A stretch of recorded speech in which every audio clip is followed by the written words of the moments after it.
안녕하십니까. 경호생각 제81회 오늘 방송은 면역력을 높이는 물과 소금에 대해서 이야기해 보겠습니다. 우리 몸은요, 염분이 부족하면 질병을 부릅니다. 또한 수분이 부족해도 몸이 망가집니다. 자, 그러면 지금부터 이거에 대해서 이야기해 보도록 하겠습니다. 자, 그러면 먼저 소금의 효능을 알아보죠. 소금에는요, 소염 및 해독작용이 있고 신진대사 촉진, 노폐물 배설, 살균작용, 방부작용, 항균작용이 있다고 합니다. 자, 그러면 인체에서 소금의 소금의 역할을 알아보겠습니다. 위에서 알려드린 소금의 효능은 물론이고 특히 소금은 인간이 맛을 보고 냄새를 맡고 소리를 듣고 사물을 볼 수 있는 것도 소금이 하는 일이랍니다. 물이 내 몸에 들어올 때는 맹물로 들어왔지만 나갈 때는 소금의 도움 없이는 단 한 방울도 맹물로 빠져나갈 수 없답니다. 우리 몸을 빠져나가는 모든 물은 짠물입니다. 이때 반드시 염도가 0.9% 이상이 되어야 과잉 섭취된 당분, 지방, 단백질 등 우리 몸에서 쓰고 남은 노폐물과 요독을 소변, 땀, 눈물, 콧물 등으로 배설할 수 있게 된답니다. 바다가 수십억 년이 지나도 썩지 않은 것은 염분과 파도가 있기 때문이랍니다. 따라서 사람도 적당량의 염분 섭취와 충분한 물, 그리고 맑은 공기를 섭취해야 건강을 지킬 수 있습니다. 지구상의 모든 동물은 염분 섭취량에 따라 평균 수명이 좌우된답니다. 물과 염분 부족은 만병의 근원이랍니다.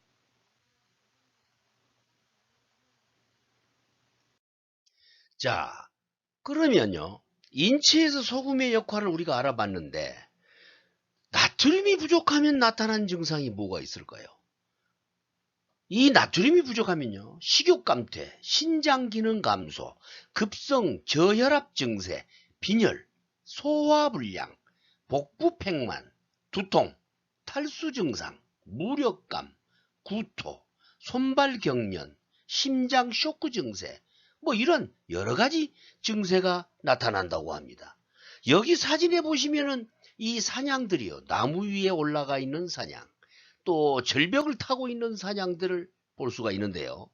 이 사냥들이 이렇게 위험한 곳에 가서 무엇을 할까요? 이건요, 소금을 섭취하기 위해서랍니다. 이 소금기가 있는 그런 과일이나 열매 또는 이끼를 통해서 무기염류를 섭취하게 되는데, 만약 이거에 들어가지 않으면, 소금을 섭취하지 않으면 이런 손톱 발톱 등이 부러지고 또 노폐물이 제대로 배출되지 않아 가지고 세균 감염에 취약한 상태가 돼서 결국은 면역력이 저하되기 때문에 이 위험한 절벽을 타고 나무 꼭대기에 올라간다고 합니다. 그래서요, 아프리카 초원에서 서식동물들이 이동을 하죠. 그건 물과 풀을 찾아서 우리는 이동한다고 알고 있는데 사실은 소금 때문에 이동하는 경우가 더 많다고 합니다. 현대병은 저염식이 원인이라고 합니다. 우리 몸의 모든 액체는 소금물입니다.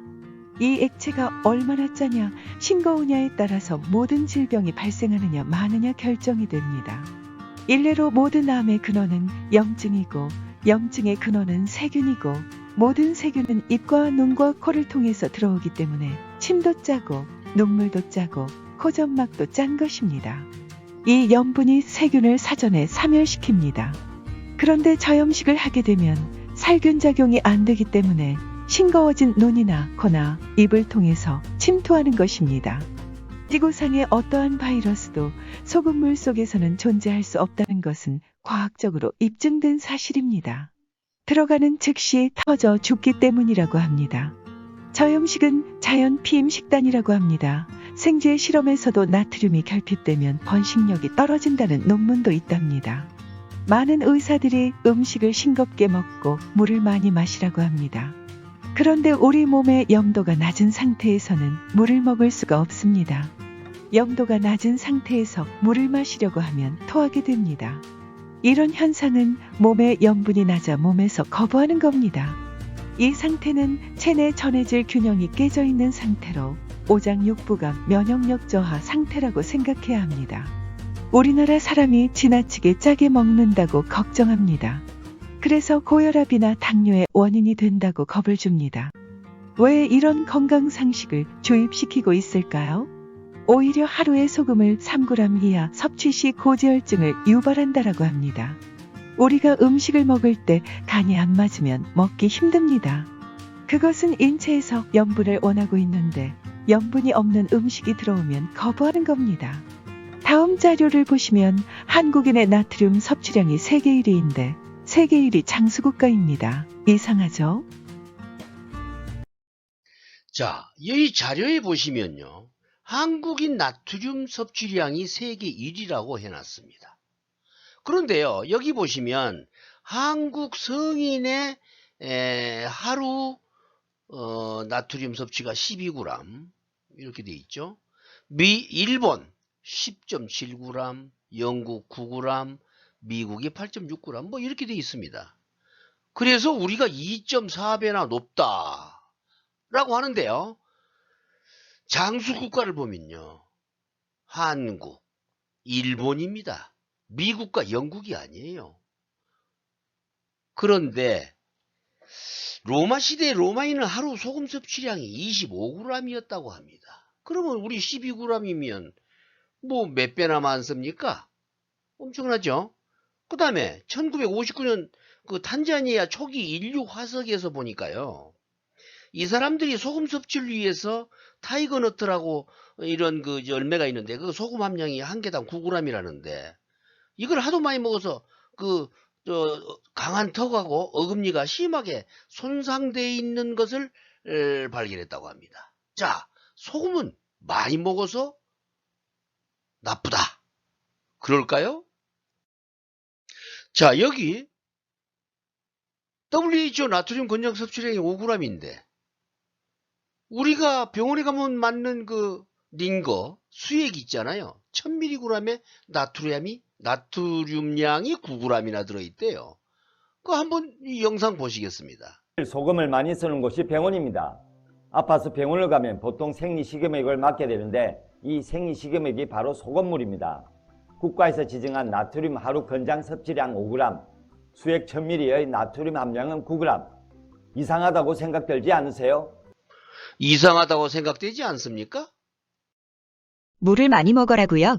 왜 그래요? 우리 몸에 수분이 부족하면 안구건조증, 피로감, 건조한 피부, 뇌졸중 위험 증가, 집중력 저하, 두통, 신장결석, 변비, 집중력 저하 등 여러 가지 질병을 부르게 된답니다. 그래서 하루에 물 2에서 3리터를 마시면 건강에 좋다고 대대적으로 홍보합니다. 그런데 이 말이 맞을까요? 틀릴까요? 정답은 사람마다 다르다입니다. 키가 2m인 사람과 1m인 사람이 다르고 몸무게가 100kg인 사람과 50kg인 사람이 달라야 한다는 것은 상식이죠. 그런데 물을 억지로 많이 먹으면 부종이나 저나트륨증에 빠져 오히려 병을 부를 수도 있다라고 합니다. 인체는 염도가 높으면 수분 섭취를 요구합니다. 그래서 물을 먹게 되죠. 염도가 높아 물을 먹고 싶은데 계속적으로 수분 섭취가 안 되면 건강에 이상 반응이 생깁니다. 그러나 염도가 높을 때 물을 먹으면 오히려 배설작용이 활발해져 노폐물 배출을 도와줍니다. 무조건 짜게 먹는 것이 나쁜 것이 아니고 몸에서 수분을 요구할 때 물을 마실 수 있는지가 관건입니다. 우리 몸은 염도가 낮은 상태에서 면역력 저하가 오고 오장육부가 망가진다는 것을 먼저 걱정해야 합니다. 결국은 내 몸의 염도가 높아야 0.9%의 혈액 농도를 맞추기 위해 물을 먹게 되고 억지로 물을 많이 먹으면 저나트륨증에 빠지게 됩니다. 자, 그러면 고혈압과 소금에 대해서 이야기해보죠.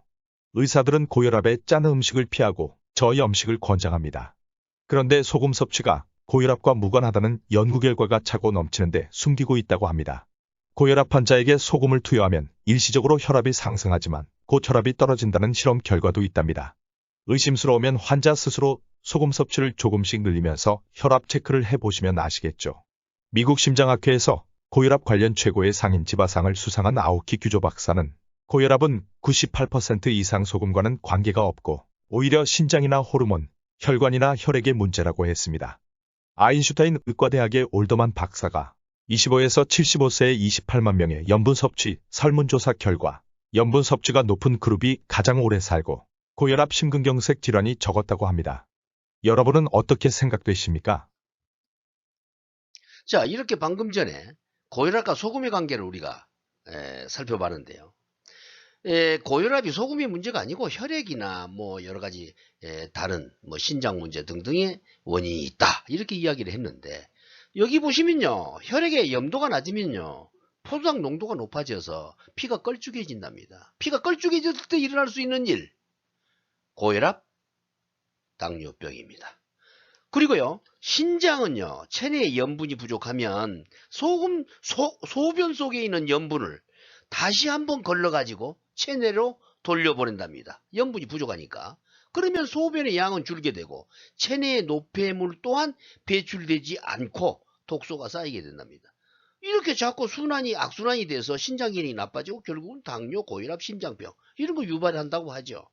자, 그러면요, 이 영상 하늘건강연구소 이성윤 원장의 이야기인데 한번 들어볼까요? 신장, 저나트륨 열정으로 인해 혈액 속 수분이 세포 속으로 이동하여 혈액에 수분이 부족해지면 아주 걸쭉한 포도당이 혈관을 떠다니게 됩니다. 만약 몸속 수분이 충분하다면 묽은 혈액을 통해 포도당이 신장을 통과하겠지만, 수분이 부족하면 농축되어 점도가 높은 끈끈한 혈액 때문에 포도당이 신장의 사구체 필터에 달라붙어 신장의 기능을 떨어뜨립니다. 이렇게 걸러내지 못한 포도당은 소변으로 배출되어 당뇨 증상이 나타납니다. 자, 어떻습니까? 뭐가 잘못일까요? 자, 그러면 이번에는 소화불량과 소금의 관계를 한번 보겠습니다. 소금의 그 나트륨은 체내의 탄산화 결합에서 중탄산염이 된다고 합니다. 그리고 우리 몸을 알칼리성으로 유지하는 역할을 한다고 합니다. 즉 말해서요, 췌장액은요, 소금에서 합성된 중탄산염이고 이것이 소화효소 역할을 하는 것이죠. 그래서요, 민간요법에서 소화불량에 걸렸거나 소화가 안 되면, 위장병에 걸리면 밥과 젓갈만 먹어라, 아니면 밥과 간장에다 밥 먹어라, 이런 이야기를 했었어요. 이건 아마 소금 섭취를 높여가지고 소화를 돕는 담즙 생산을 도와주기 위해서였던 것 같은데, 그만큼 우리 선조들은 과학적이었습니다. 자, 그러면 여기요, 하늘건강연구소 이성윤 원장 영상 한번 더 보겠습니다. 다른 거. 췌장은 인슐린을 분비해 혈당을 낮춰주는 역할도 하지만 췌장액 중탄산 나트륨을 분비해서 위에서 장으로 내려온 산성의 음식물을 중화시키고 소화를 돕는 역할도 합니다. 소금 나트륨이 부족하면 췌장액 중탄산 나트륨 생성이 제대로 되지 않습니다. 그러면 장으로 들어온 산성 음식물을 모두 중화하지 못하는데요. 자, 보셨죠? 이렇게 소금이 부족한 게 좋겠습니까? 충분한 게 좋겠습니까? 여러분의 생각에 맡기겠습니다. 불임과 자폐아 출산이 늘고 있는 이유. 임신 중 저나트륨식은 나트륨 부족으로 불임의 원인을 제공하고 자폐아를 출산하게 될 확률이 높다고 합니다. 또한 자폐아들에게 좋은 소금 섭취를 늘려주면 증세 호전에 도움이 된다고 합니다. 여기서 한 가지. 실험용 쥐에게 소금을 많이 먹인 쥐와 소금을 적게 먹인 쥐를 관찰했는데, 소금을 적게 먹인 쥐는 번식력이 급감하였고 소금을 많이 먹인 쥐는 번식력이 높았다고 합니다. 이것은 인간의 불임과도 영향이 있다는 실험 결과로 현대인들의 불임 환자가 늘어나고 있는 것과도 연관이 있습니다. 따라서 임신 중 저나트륨 생활 습관은 태어나는 신생아의 불치병에도 영향을 끼칠 수 있으므로 충분한 염분 섭취에 관심을 가져야 합니다. 여드름 치료와 소금물의 관계에 대해서 이야기해 볼게요. 젊은이들의 최대 고민은 여드름이죠. 아무튼 여드름이 많은 사람은 피부의 염도는 물론 신체 전반의 염도가 정상이 아닐 수가 있습니다. 인간의 혈액 속에는 0.9%의 염분이 함유돼 있어야 해요. 그런데 이보다 낮으면 몸에 염증이 발생한답니다. 혈액 속에는 염도가 정상치보다 항상 높아야 면역력이 유지되는데, 여드름이 많이 나는 사람은 아마 몸의 염도가 낮을 겁니다. 그래서 이제부터 여드름 환자는 매일 깨끗한 소금물을 충분히 마셔보세요. 소금물 마셨다고 죽지 않습니다. 몸에 이상 반응도 없습니다. 일단 마셔보면 알게 됩니다. 몸속의 염도가 높으면 소금물을 마실 수가 없습니다. 그러니 걱정 마시고 일주일만 마셔보세요. 그리고 스스로 느껴보시면 압니다. 자, 그러면 생활 속의 소금 상식을 이야기하면서 오늘 방송을 마무리할까 합니다. 우리가요, 채소를 물로만 씻을 때 잔류 농약이 50% 제거된다 합니다. 소금으로 절이면 86%가 제거되고, 그리고 소금에 절여놓고 5일이 지나면 100%가 제거된다고 합니다. 또 민간요법으로 우리가 농약을 먹은 사람한테 소금을 먹여서 토하게 했다고 하죠. 아무튼 소금은요, 고기나 생선의 지방을 제거하고 또 분해하고 흡착하는 기능이 있다고 합니다. 그래서 우리가 알 수 있는 가장 쉬운 거, 음식을 만들 때 설탕이 많이 넣어서 음식이 너무 달면 소금을 약간 넣어주면 단맛이 줄어들죠. 또 소금을 너무 많이 넣어서 음식이 짜면 설탕을 약간 넣으면 짠맛이 줄어듭니다. 아무튼 소금은요, 우리 인체가 꼭 필요한 성분으로 소금 섭취를 잘 해주기만 해도 여러분의 면역력은 높아질 겁니다. 감사합니다. 오늘 방송 시청하신 분은 장수하실 행운아입니다. 감사합니다.